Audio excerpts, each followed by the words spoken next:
वो जमाना चला गया जब बॉलीवुड को सिर्फ और सिर्फ रोमांटिक स्टीरियोटाइप के लिए जाना जाता था। और नए सोच और नए जमाने के साथ बॉलीवुड के कुछ फिल्म मेकर्स ऐसे भी हैं जो अपनी कोशिश कर रहे हैं हमें कुछ नया दिखाने और एक्सपीरियंस कराने की, जिसका एक बहुत ही बेहतरीन एग्जाम्पल सेट किया है इस साल रिलीज हुई ब्रह्मास्त्र मूवी ने, जो अपने आप में बहुत ही बेहतरीन अस्त्र वर्ष के कॉन्सेप्ट को लेकर आई है और अपनी शुरुआत के साथ ही इंडियन फैंस के बीच में ये अपनी एक बहुत बड़ी हाइप क्रिएट कर चुकी है। और फाइनली जैसा कि ये मूवी डिज्नी प्लस हॉटस्टार पर रिलीज हो चुकी है, चलिए इस मूवी के बारे में और भी अच्छे तरीके से जानते हैं, जिसकी रिक्वेस्ट हमें कमेंट्स में कई बार मिल चुकी है, जिसके लिए आप सबका बहुत बहुत शुक्रिया। तो चलिए इस नोट पर जानते हैं 15 amazing mind awesome the Brahmastra movie facts, वो भी भारी भरकम स्पॉयलर्स के साथ, क्योंकि आज की वीडियो में पता चलने वाला है कि आखिर कैसे, कब और कहां अयान मुखर्जी को ब्रह्मास्त्र मूवी का आइडिया आया था, ओरिजिनली किसकी और कैसी कहानी होने वाली थी द ब्रह्मास्त्र मूवी। जानेंगे इस मूवी के विजुअल इफेक्ट्स को आखिर कौन सी हॉलीवुड की कंपनी ने संभाला था,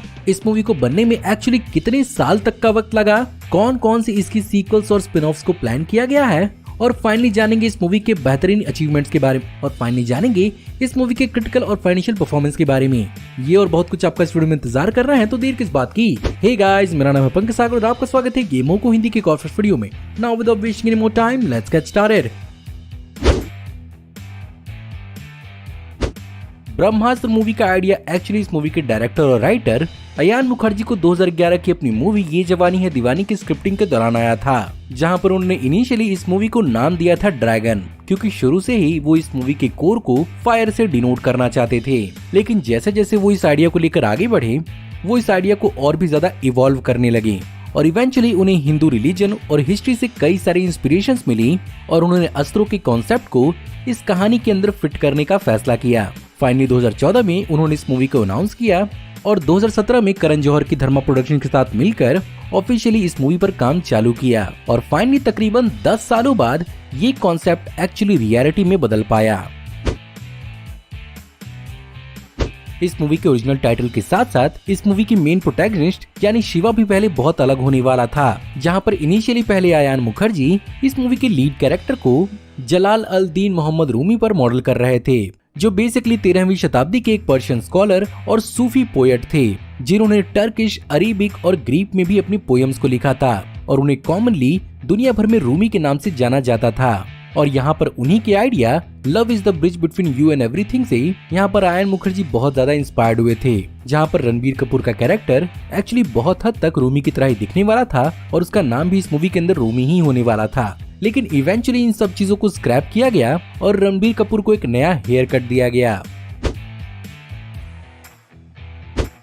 एक्टर नागार्जुना, जिन्होंने इस मूवी के अंदर अजय वशिष्ठ का रोल प्ले किया था, उनकी ये 2003 के एलओसी कारगिल के बाद पहला बॉलीवुड कमबैक था और वो मेजरली अपनी तेलुगु मूवीज के लिए जाने जाते हैं, जहां पर एक्चुअली अयान मुखर्जी ने उन्हें इस फिल्म को 2018 में ऑफर किया था। लेकिन यहाँ पर एक्टर नागार्जुना की शर्त थी कि जब तक उन्हें इस मूवी की कहानी पसंद नहीं आएगी वो इस रोल को नहीं प्ले करेंगे। इसीलिए यहाँ पर उन्हें कन्विंस करने के लिए यहाँ पर खुद अयान मुखर्जी अपना एक स्टोरी बोर्ड वाला कॉमिक बुक लेकर गए थे, जिसने यहाँ पर नागार्जुना सर को कन्विंस किया।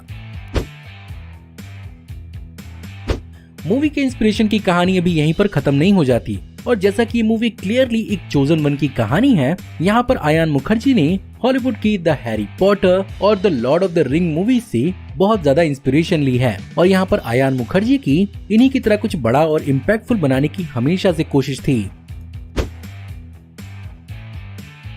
शाहरुख खान, जिनका कैमियो इस मूवी के अंदर बहुत ही ज्यादा सरप्राइजिंग था, उनके इस कैरेक्टर ने इस कहानी को एक और लेयर दिया है, जो आने वाले टाइम में हमें जरूर क्लियर किया जाएगा, क्योंकि यहाँ पर डायरेक्टर अयान मुखर्जी खुद इस बात को मानते हैं कि इस कैरेक्टर को और भी ज्यादा एक्सप्लोर करने की जरूरत है। बाय द वे, शायद आप में से बहुत कम लोगों ने इस बात पर ध्यान दिया होगा कि यहाँ पर इस मूवी के अंदर शाहरुख खान के कैरेक्टर का नाम मोहन भार्गव होता है, जो बेसिकली एक सीधा ईस्टर एग था स्वदेश मूवी का, जिसमें शाहरुख खान बेसिकली एक साइंटिस्ट होते हैं।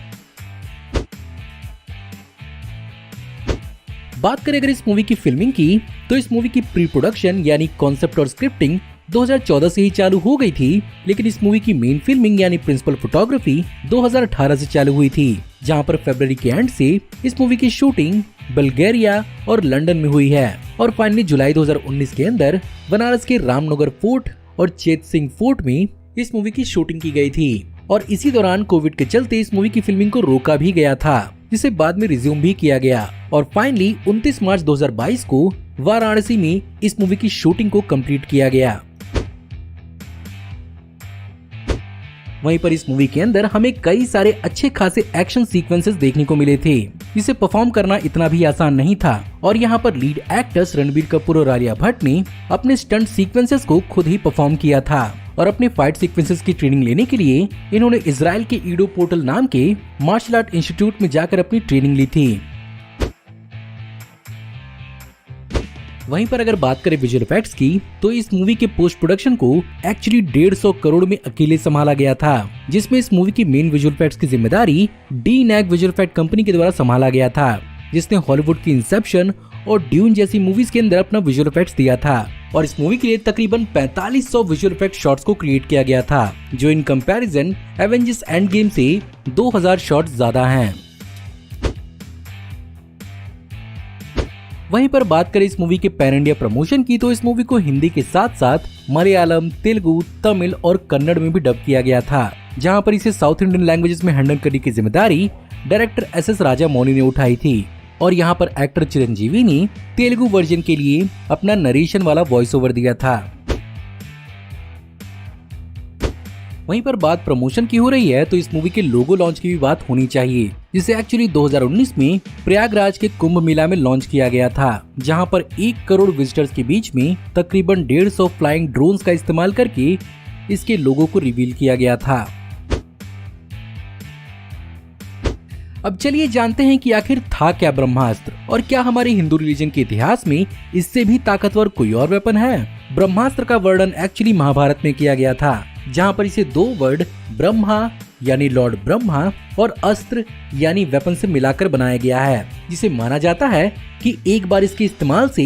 ये पूरी की पूरी धरती को बर्बाद और बंजर करने के लिए काफी था, लेकिन फिर भी ऐसा माना जाता है कि इस अस्त्र में सिर्फ और सिर्फ ब्रह्मदेव की 1 शीर्ष की ताकत थी, लेकिन वहीं पर ब्रह्मदेव की 4 शीर्ष वाली ताकत वाली ब्रह्मशीर्ष अस्त्र इससे भी ज्यादा ताकतवर थी, जो एक बार चलने के बाद इसका असर 12 ब्रह्मा साल यानी 37.32 ट्रिलियन ह्यूमन ईयर्स तक देखने को मिलता और इस दौरान ना वहाँ पर बारिश होगी, ना ही घास का एक तिनका भी उगेगा।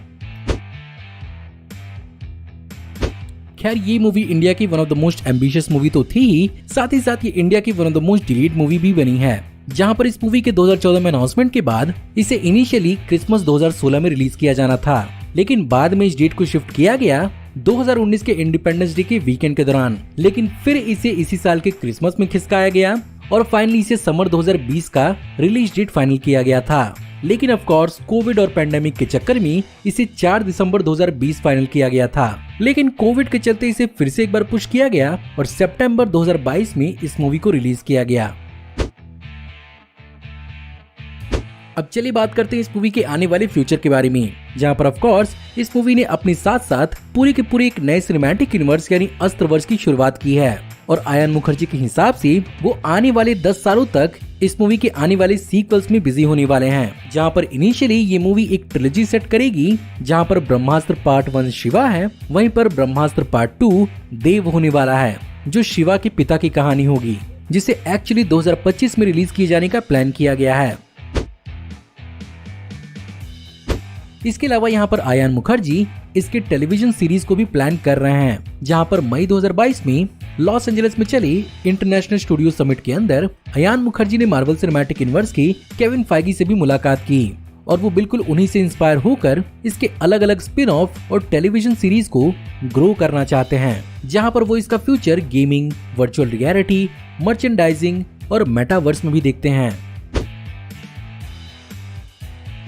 बात करें इस मूवी की क्रिटिकल और फाइनेंशियल परफॉर्मेंस की, तो इस मूवी के विजुअल इफेक्ट्स की तो बहुत ज्यादा तारीफ की गई, लेकिन इसे फैंस की तरफ से एक मिक्स्ड रिस्पांस मिला था इसके एक्शन सीक्वेंसेस, स्टोरी और राइटिंग की तरफ से। वहीं पर अगर बात करें बॉक्स ऑफिस परफॉर्मेंस की, तो ये मूवी इंडिया की one of the most expensive movies में से एक है, जिसे तकरीबन 400 करोड़ के आसपास बनाया गया था और इस बजट पर इस मूवी ने अकेले इंडिया में ही 320 करोड़ रुपए कमाए थे। वहीं पर ओवरसीज से इस मूवी ने 111 करोड़ और कमाए, जो इस मूवी का टोटल कलेक्शन 431 करोड़ के आसपास लेकर आता है। जो ऑफ कोर्स बजट के हिसाब से कोई बहुत बड़ा मार्जिन तो नहीं है, लेकिन ये बहुत बड़ी इंस्पिरेशन है फिल्म मेकर्स के लिए कि अगर वो सीक्वल को अच्छे से लाएं तो ये नंबर बढ़ सकता है। साथ ही साथ इस मूवी को रिडीम करने का एक और अच्छा ऑप्शन ये भी हो सकता है कि इस मूवी की कहानी को एक बेहतरीन आर्क इसके आने वाली दूसरी और तीसरी मूवी के अंदर दिया जाए, जो बेसिकली इसके लिए एक रीवॉचेबिलिटी क्रिएट करेगी। और जिस एंथुसियाज्म से आयान मुखर्जी और बाकी के फिल्म मेकर्स इस मूवी को बना रहे हैं, मुझे पूरी उम्मीद है कि कुछ बेहतरीन हमें फ्यूचर में जरूर देखने को मिलेगा। तो गाइज ये थे 15 अमेजिंग माइंड ब्लोइंग और awesome the Brahmastra movie fact. End of course मैं इसके आने वाले फ्यूचर को लेकर बहुत ज्यादा एक्साइटेड हूँ और मुझे लगता है कि इस पूरे के पूरे कॉन्सेप्ट की एक बेहतरीन सिनेमैटिक यूनिवर्स बनने का पूरा पोटेंशियल है। बाय द वे, आपको आज की वीडियो कैसी लगी? अगर आपको आज की वीडियो पसंद आई हो तो प्लीज वीडियो को लाइक जरूर करिएगा और हाँ, हमें कमेंट में जरूर बताइएगा कि आप ब्रह्मास्त्र मूवी से जुड़े हुए और कौन कौन से फैक्ट्स जानते हैं। हमारी आने वाली ऐसे ही औसम वीडियोस को देखते रहने के लिए हमारे चैनल को सब्सक्राइब करिए, बेल वाले आइकन को दबाइए और हमारे वीडियोस को बिना मिस किए एंजॉय करते रहिए। और अगर आप चाहें तो इस वीडियो के लिंक को अपने दोस्तों के बीच में जितना हो सके उतना शेयर करें। Thank you for watching, see you in the next video. Till then take care, good bye.